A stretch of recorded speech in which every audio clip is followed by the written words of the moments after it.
जीवन में उस मुकाम पर पहुंच चुका हूं जहां यदि कोई और होता तो वो अत्यंत प्रसन्न होता। मेरे जीवन में प्रगति भी हो रही है, लेकिन फिर भी मेरे भीतर सच्ची प्रसन्नता का अनुभव नहीं होता। महाराज जी, ये आंतरिक आनंद क्यों नहीं आ रहा और इसे कैसे प्राप्त किया जा सकता है?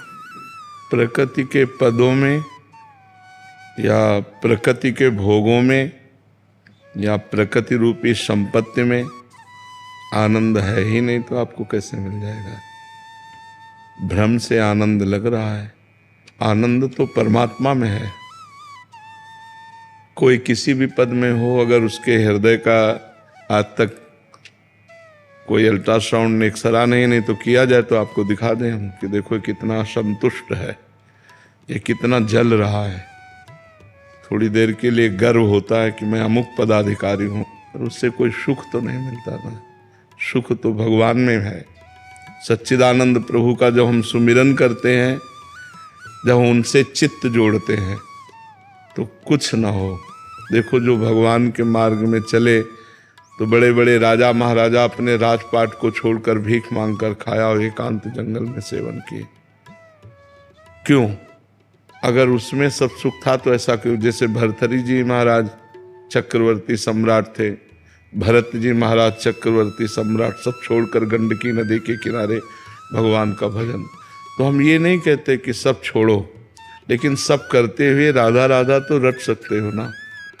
मांस मत खाओ, किसी जीव का मांस मत खाओ, मदिरा मत पियो, पराई बहन बेटियों की तरफ गंदी दृष्टि मत करो और नाम जप करो।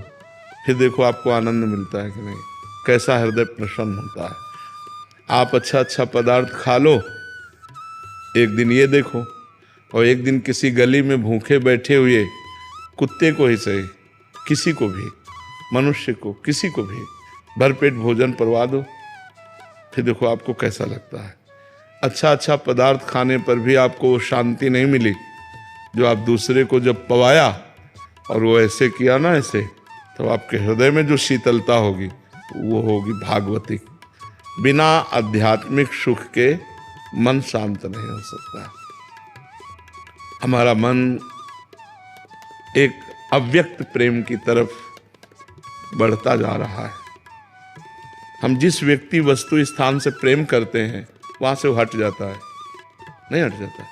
थोड़े दिन तो लगेगा, थोड़े दिन, जैसे नया नया कोई भी पुरुष स्त्री मिले, समाज मिले, पद मिले, पैसा, तो एक थोड़े दिन तो लगेगा, फिर इसके बाद वो वहाँ से अनमना हो जाएगा, फिर वो दूसरा चाहेगा, क्योंकि उसको जो चाहिए वो मिल ही नहीं रहा।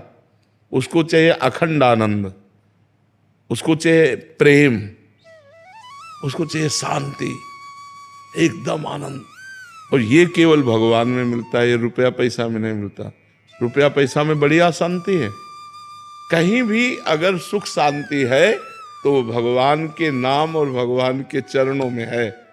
ये रुपया पैसा नाना प्रकार की ये सब मनोरंजन है, लेकिन मन विश्राम वहीं पाएगा जहां अनंत सुख का, और अनंत सुख भगवान में है और अंत वाला सुख यहाँ है। हर सुख का अंत है कि नहीं इसमें? भाई बहुत भूख लगी तो भोजन बढ़िया लगा, लेकिन पाते पाते अंत होगा ना भोजन का, पाते ही थोड़ी रहोगे। थोड़ी देर के बाद फिर वही पदार्थ आपको दिया जाए जो बहुत बढ़िया है, आप कहोगे बस यार। अगर थोड़ी जगह है तो थोड़ा ले लिया और फिर इसके बाद कहोगे बस, गुस्सा आ जाएगी। अगर फिर डाल दे तो वो उठ के चल देगा, मतलब इतनी अरुचि हो जाएगी। हर भोग का अंत है, तो अंत वाले भोगों में जो सुख है वो अंत वाला है, और हमारा मन भगवान का अंश है। ये अनंत सुख चाहता है, असीम सुख चाहता है, प्रेम चाहता है, शांति चाहता है। ये तो सिर्फ भगवान से मिलेगी, संसार में तो है नहीं। क्यों? आज तक बताओ कोई धन प्राप्त करके शांति पाया हो तो हमें बताओ। कुछ न कुछ धन तो सबके पास है, शांति मिली क्या? परिवार में प्रेम है क्या? कहीं मोह हो सकता है, प्रेम नहीं। कहाँ आनंद है? विचार करके देखो। अब लोग आनंद मनाने के लिए पार्टी करते हैं, पार्टी में शराब पीते हैं और गंदे भाव प्रकट होते हैं उनसे। इनमें आनंद है क्या? आनंद है आत्मा का, आत्मा आनंद। बाहरी किसी नशे में आनंद थोड़ी। देखो नशेबाज आदमी बर्बाद हो जाता है। तो भाई कुछ भी उन्नति हो वो सांसारिक है और वो नाशवान है, आज नहीं तो कल वो मिट जाने वाली है। अगर आनंद है तो श्री भगवान के चरणों में है, प्रियालाल के चरणों में है। इसलिए श्री जी का नाम जप करो और जितना बन सके परोपकार करो, दूसरों का हित करो, इसी में आनंद की प्राप्ति है। महाराज जी, एक तो प्रारब्धानुसार जैसे आपने बोला कि बहुत धन आ गया और एक मुकाम पे भी पहुंच गए, उसको कैसे भोग करें ताकि अखंड प्रसन्नता बनी रहे। और दूसरा है, एक है प्रारब्धानुसार कुछ नहीं है और व्यवहारिक बुद्धि होने के कारण केवल धन में ही सुख मिल रहा है, तो उसको आनंद में कैसे तब्दील करें? देखो, जिसके पास बहुत धन आ जाए उसको परोपकार करना चाहिए, स्वयं भोग की ज़्यादा वृत्ति न रखे। अस्पताल जहाँ बीमार लोगों को फ्री दवा दी जाती हो, उन अस्पतालों में अच्छे डॉक्टर, अच्छी औषधि, इनकी व्यवस्था करे। यदि पर्याप्त धन है, गौओं की गौशाला खुलवा दे, उनको भोजन व्यवस्था। बहुत से ऐसे लोग हैं जो अव्यवस्थित हैं, बूढ़े हैं, कुछ कर नहीं सकते, अपंग हैं, ऐसे लोगों की व्यवस्था कर दे। धन का कार्य है दूसरों को सुख पहुंचाना। सो धन धन्य प्रथम गति जाकी। जो इन कार्यों में लगता है वो धन धन्य हो जाता है। साधु महात्माओं की सेवा, भगवान की सेवा, अतिथि सेवा और अनाथों की सेवा, ऐसे जहाँ दिखाई दे वो भगवान सब दे देते हैं, अवसर दे देते हैं सेवा का। और जिनके पास धन नहीं है उनके पास शरीर तो है ना, शरीर से सेवा करें।